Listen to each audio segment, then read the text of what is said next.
Ashas between Kumasi Asante Kotoko top hierarchy, it is about the technical team. Kumasi Asante Kotoko changes up a bit to Asante Kotoko technical team. Na information I may say cano and the mate no and I made information amount. The news is that Kotoko is going to bring changes in the technical team. What say Kotoko currently technical director.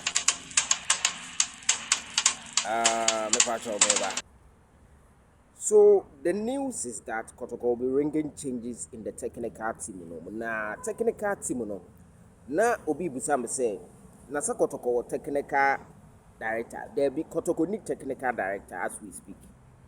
Kotoko need technical director.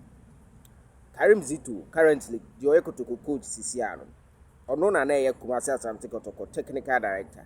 Apparently you confirmed by Tama ya appointed no mekai in April 2024 last year, and I appointed Karim Zito as the technical director. Now you're the technical director, you man Karim Zito no, and I'm penny for catching saying on acting as the interim coach after when Anna Yasaki coach Prosper Ogum. Indeed, Karim Zito be Jumana no, or you're the bear for I think 6 months and an official confirmation in the latter part of the year. Once a year appointed in April. Into Oya Jumana and Pedro who said, Obit me aye Jumano year and now Omodi Jumana mana as the interim head coach Kotoko signed for 2 years. Into Cobas another technical director Juman Casano. Ya Jim, ya they are two baby. And since then Kotoko ni technical director. Above what Budin say na Malik Jabel someone also maybe an appointment or also or Malik Jabel the also my main in Chichimuka cra amount because I am TCF. Malik Jabel was appointed as the technical advisor, not a technical director. See, as a technical director, a big job.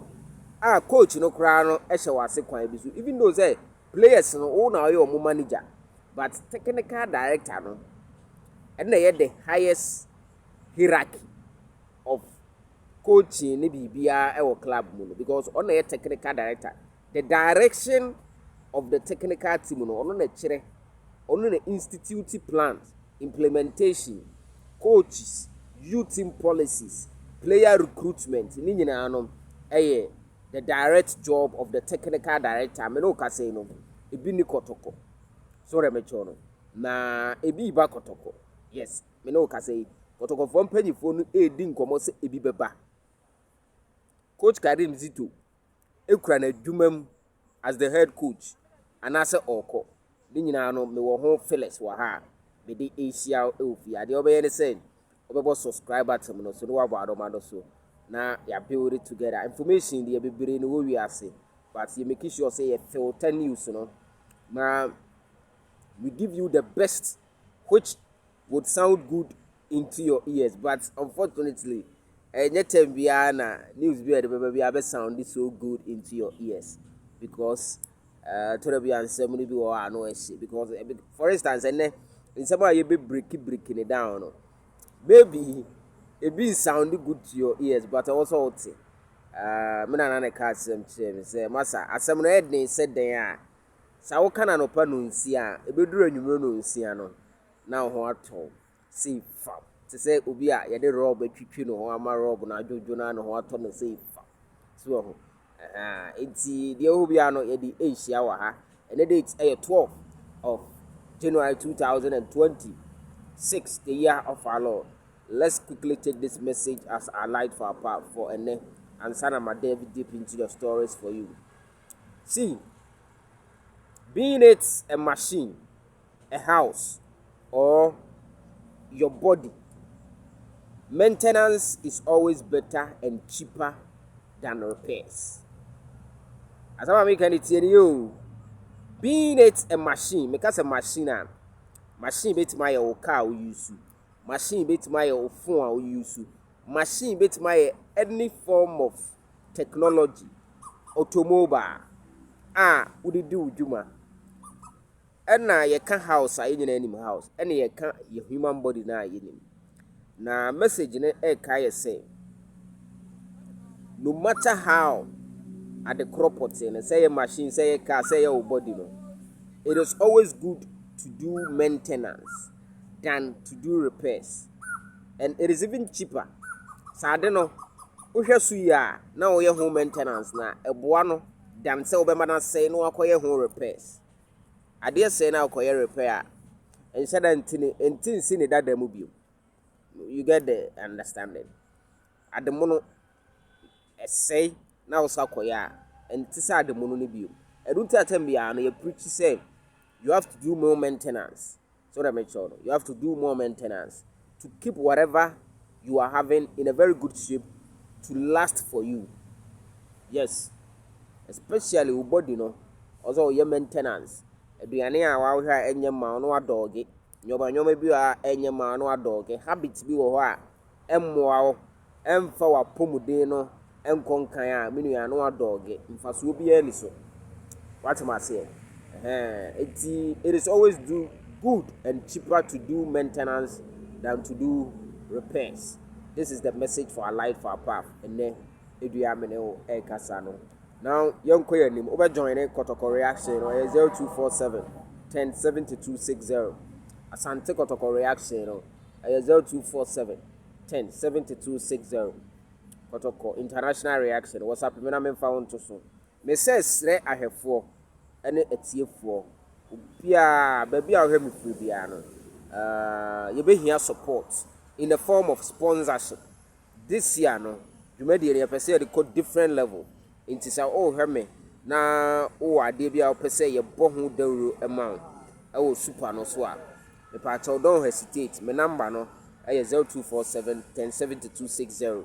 Na me no ndim komo ekwan a be fa so aton ho nneoma no your products and services and sa enye bibia nso na wo ton na opese wakoma mu no wo de support super 24 TV my dwumadi a yedi no YouTube no ekon kan a wo betimi aba on board na nso wabeye your sponsor nti eno nso ene kakra ewo ho zia me no ka se yabo Ghana Premier League no match day 18 eno na Kotoko ne break Chelsea akobo dra akofans nsem bebra ba me ka se akofans nsem bebra ba eno na ye pon ball no stadium ho no wo hwe na na pinkra nim wo hwe Kwasi Apia nim wo hwe Christopher Damenya nim na wo hwe the supporters leadership no manim a you see say all is not well and they want to take some pragmatic decisions which is going to help the club.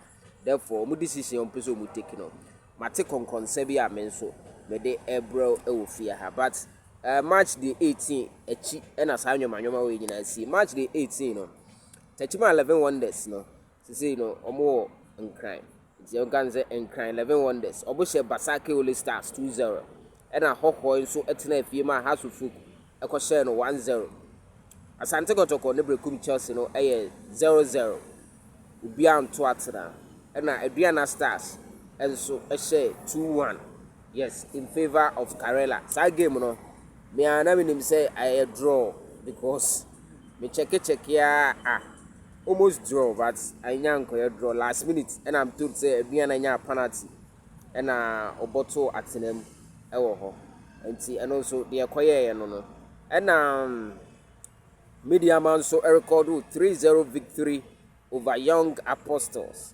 Media man Young Apostles 3-0 and our Dreams FC so Lions 3-0. Hey, Heart of Lions pa see omo bro. Top 4 no more count but see over show more that 8 on the league table. And a Bichim United and so it's na fie adwuma no baby any Gold Stars by 3 goals no by 1-0. Yes, 1-0 against Gold Stars and a Samates and to my friend Vision FC so 0-0 and only results are a two Ghana Premier League match day 18 no afi Ghana Premier League match day 18 league table no say and I say and also media ma me no ka say and I already kan or 37 points and Aduana Stars etosumienu with 32 points and Gold Stars Etosomi and Sam with 32 points. And then fourth position, Asante Kotoko with 31 points. So from 31 to 37, 6 points difference. Mediama for no Tiadi no more. Mediama for no Tiadi no more. 6 points difference. March the 18th. Kotoko beat me in the league, and another Kotoko into me in the league. So Kotoko take the hard decision by bringing in new coach, because it's a league now. Kotoko so more person more. 3 seasons in the Kotoko NG league. So when so and then Kotoko NG league, 4 seasons. And I'm going to see my big club like Asante Kotoko. Yes. Kotoko any do the kind 6 points. But more Eddie Kotoko and him the other second they 1 point on the 32, 32, 32, 31. And now to say has to focus so at the fifth on the Kotoko points in United. The amount seminal area hoba kono a crowd of folk and the Kotoko points no I pay. You understand? It's easy, I deny it. And number 6 position, Samates. Samates, no 6 position. And 8th position, Lions. 6 position here, Samates. And 7th position here, Karela. And 8th position, Lions with 24. And 9th position, Dreams FC. Dreams FC so at 9th with 23 points. And 10th position, Swedro All Blacks. On any coach a party company. Swedro All Blacks at 10th or 23 points. And 11th position, team in front of Fishing FC. And 12th position, Bechem United. Bechem United. And 13th position, also Nations FC with 21 points. And 14th position, also Young Apostles got 21 points.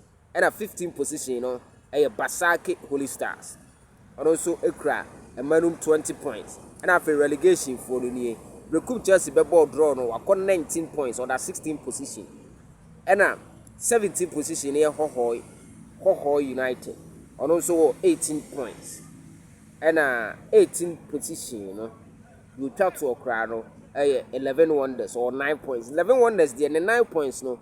Wait to mark, I said, what did the ticket or relegation? But 17, 16, no. What's it? 18 points, Hoho, and 19 points, Recruit Chelsea. And I heard the other 10th position, Grana, or 23 points, Swedro or Blazenti, 19 and 23 points, no, only 4 points difference. It's here no say, you know, Omubet me a survivor, Hoho in Chelsea.